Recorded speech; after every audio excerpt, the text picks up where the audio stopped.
Hello everyone, Dr. Seth Greenberg here. Today I want to take you through the first exercise in volume 2 of A Guitarist Guide to Chord Construction. And that is this book right here. Recently hot off the presses, available at midoriyamapublishing.com. Link is in the description below. Also available as an ebook.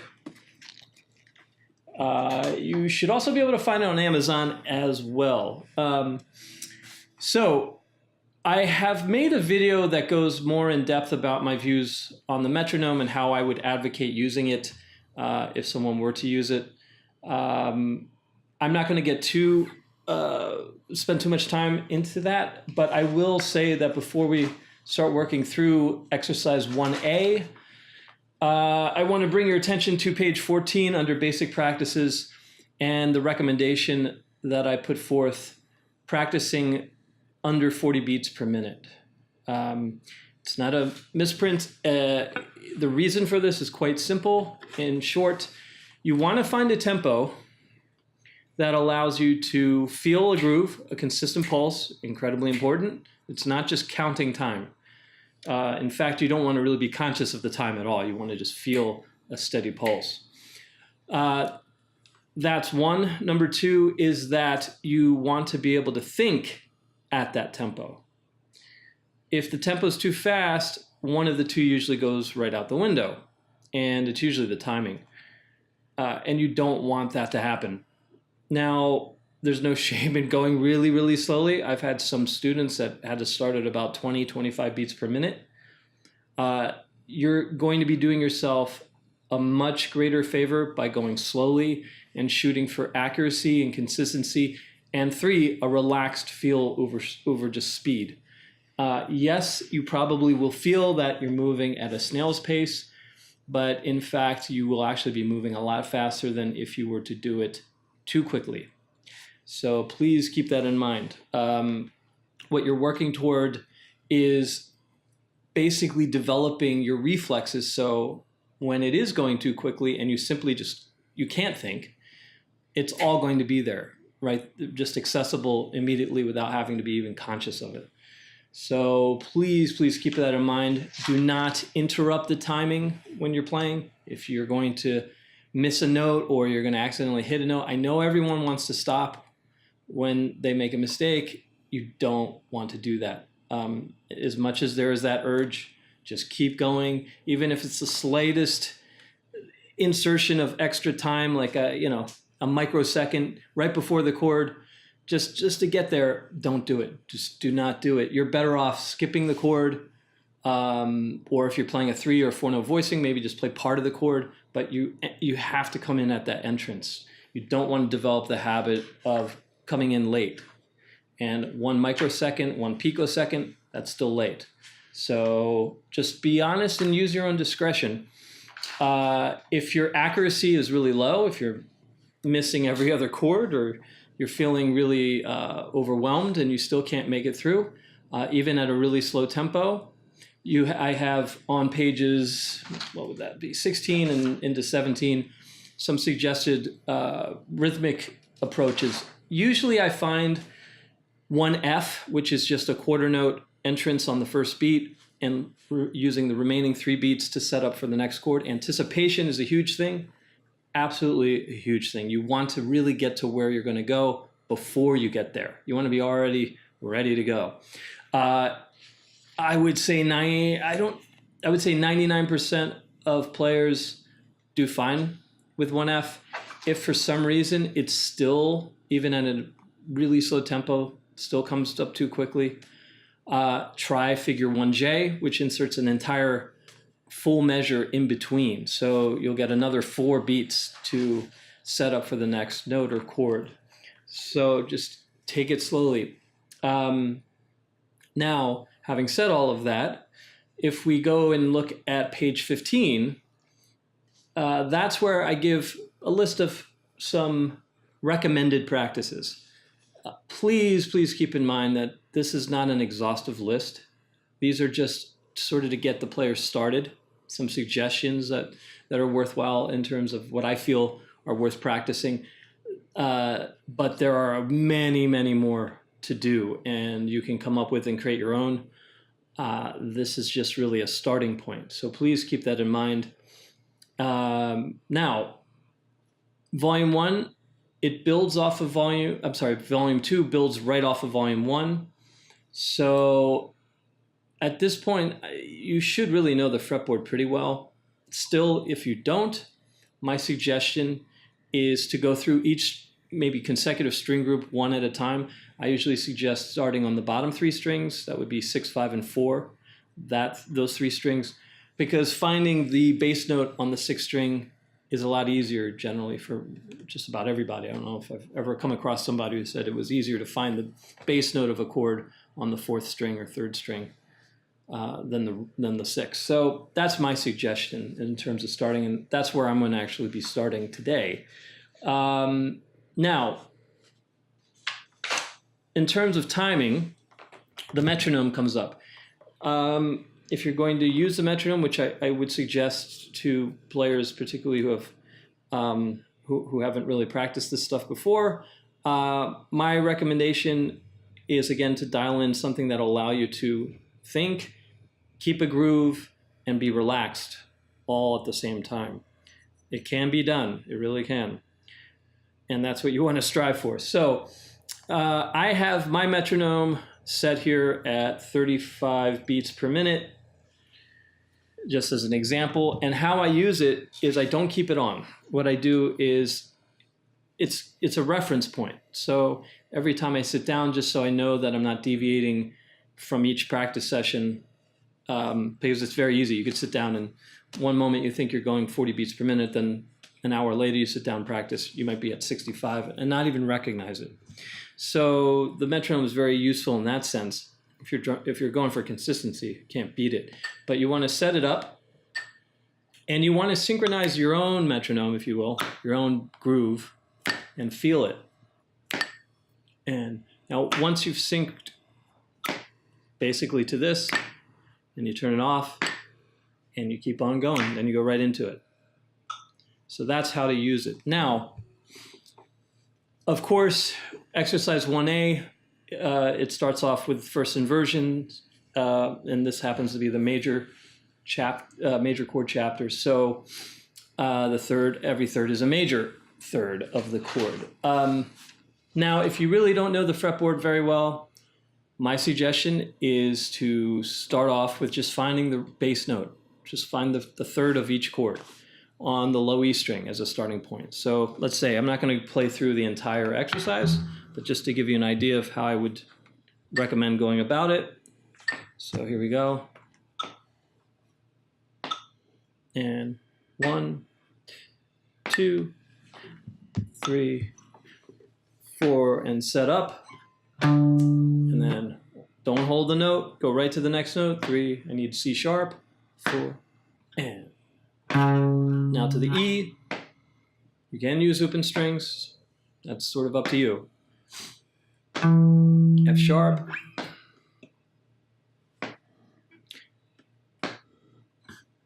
And which finger to use is also up to you.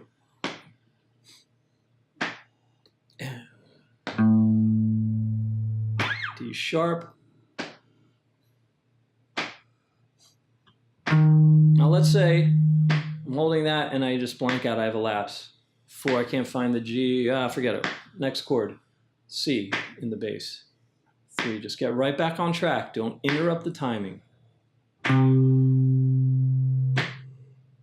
Now to the B in the bass.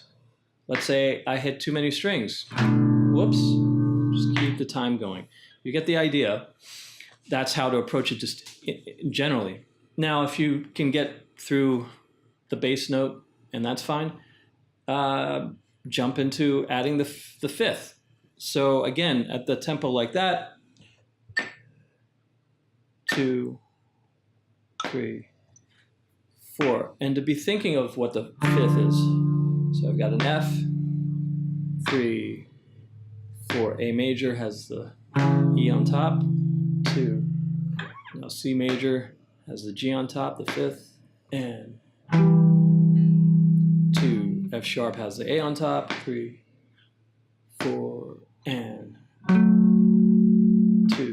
F major has the C on top, A in the bass, and I want to shoot for being relaxed. I want to set up ahead of time. F sharp on the top. Now, you get the idea there. You can also do mental practices, and if you visualize the guitar, that's even better. That can really, really be an amazing help if just for applying this and becoming faster and faster at thinking about it. Now, let's say you're at the point where you can just jump right in 3 notes. I'm going to start with the first one, so don't have to start there, but just for sake of an example, we'll start. So that you've got the major third, the perfect fifth, and the major seventh. So again, setting the tempo, just all on one string group right now. 3, 4, and with the A on top. 2, 3, 4, A major with the G sharp on top. 2, 3, with the B on top. 2, 3, with the C sharp on top. 3. Now let's say I can't find this. I just get the bass note. Oh, I just hit the A. 2, but I didn't compromise the time. 3. So if something like that happens, just go for what you can. A sharp on top, get right back on track, and so on. You have the idea there. Now, what you can start to do, and this is one suggestion, if you look at under the consecutive string groups, number 7, you can start to play around with moving. I suggest the first voice. You could also do it with the middle voice in this case, because you have that as an option. But let's say if we were going to do it with the first voice, you've got, with the fifth, we're going to keep the same middle voice. So it's going to be major third, fifth. We're going to move the top voice from 7, and we're going to just go through them. Keep it simple, from the major 7 to the root to the major 9, and just cycle that around. So if you're going to come up with different ways of practicing it and being creative, that's awesome. Just don't get into a point where you're going to get such an elaborate scheme that you can't even remember where you are in the middle of it. So that's no good. So keep your approaches simple so they're easy to remember. Now, again, sticking to the same string group, start with 7 to the root to the 9. 4 and 2 to the root. So this is going to have the A on top, C sharp in the bass. Now C major with the 9th on top, so the D on top. 4 and. Now back to the 7th on top, D major, C sharp on the top. Now F major with F on top. Now B major with C sharp on top, D sharp on the bass. Now back to the 7th on top, that would be a D. Back to the root, A flat's going to be the top note. And then to the 9th again, A on top, and so on and so forth.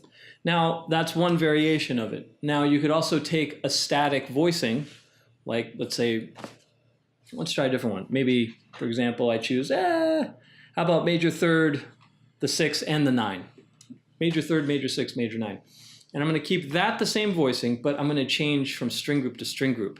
Now, I wouldn't do this until you've gone through all the string groups, but just as an example, I'm going to just keep the same static voicing, but I'm going to move it, again, through a very simple routine. So I'll just put the bass note on the 6th string, next voicing will be on the 5th, bass note on the 5th string, then the bass note will move to the 4th, and then the 3rd, and I'll cycle back.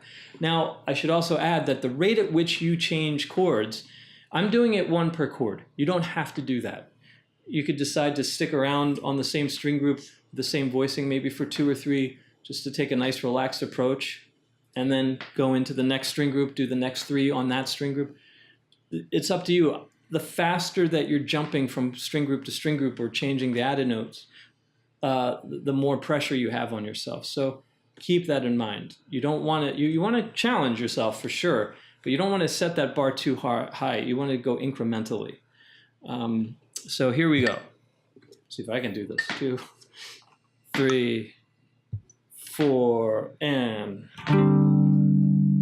2. Now I'm going to change string groups.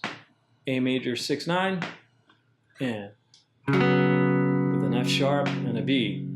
Next string group 6, 9, E in the bass, C major, A and D. F sharp major 6, 9 with a B and an E. 2. Now I'm back to the 6th string, A in the bass, F major chord, 6, 9, D in the G, B major 6, 9, 2. E flat major 6, 9, the C and the F. Then A flat major 6, 9, F and the B flat, and so on and so forth. Now, if you really want to up the ante, you can try varying not only one of the voices. I mean, you could technically do 2, but again, start with one voice. Maybe pick the highest or pick the middle. I'm going to again go back to the highest. So actually what I'll do is I'll combine the root, the major 7th, going to the root, then going to the 9, but I'm going to change each string group in the same order I just worked through with a static voicing, but now I'm going to be changing the top note. So again, this is definitely much more difficult, but this is how I would approach it. 1, same way, 2, 3, 4, and with the major 7. Now it's a different string group, the 5th string group with the root on top, A on top. Now the C major, root on the 4th string, the D on top, major 9. Now F sharp, 3rd bass on the 3rd with C sharp on top. Back to the root with the F, 6th string, bass note. Now the 9th, D sharp in the bass, so that's C sharp on top. And now back to the 7th, the D on top, and 2, 3, and you get the idea. So that's basically how I would do it. And you may also, when you're doing these more elaborate approaches, more sophisticated approaches, you may need to also dial back the tempo. So keep that in mind. Now, I'm hoping that this gives you at least some insight into how I propose practicing this. And really, what I've done here, I mean, for the non-consecutive string groups, the approach really isn't any different. And it's really not going to be any different throughout the rest of the book, for that matter. But I will be making other videos that go through some of the other parts, some of the other exercises in there. And also I should note, there's an appendix. Every exercise has a completed, solution, one solution to it in the appendix. And just note that those are not really intended as etudes where you're just going to sit down and work them out and practice them. They're really just to show the player, like, here's what some of the possibilities you have in doing this. It's one solution. What you should be really interested in is the question, not the answer. The importance is not the answer. And I know that sounds really deep and profound and philosophical, but really, joking aside, the answer is not really that important. The way in which you go about it and the question is far more interesting and will lead you to much more in the way of being able to develop as a musician, as a human being, for that matter. So keep this in mind, that this book is not to mire anyone or to try to create some sort of mold for a player. If you're a classical player, for example, and you could even try some of these where, you could try using playing them arpeggiations. 3, 4, go to a different string group with, then maybe the next one you do 6 and 9. I'm now just doing them randomly, and that's the most liberating part of it, is to get to that point where you don't have to have a preconceived route. Those are important practices too, but if you really want to test if you know this stuff, just try like flashcards, giving yourself just make that determination right then and there and see if you can make it. So the challenges are good. Just go incrementally. Don't be in such a hurry to get to the goal, whatever that is. It's a never-ending process. It never does end, and you never really get to where you want to get to, which is actually the whole fun of it, right? So please let me know if you have any questions. There, as I said, will be more videos that are related to the books. There will also be other interviews and other just general topics. So hit subscribe if you haven't. You know, there's a little bell or something there, I think now, and that will notify you when I upload something new. And hopefully you find that interesting as well. But I'm excited to be sharing this with you guys, and I'll see you guys soon. Thank you very much.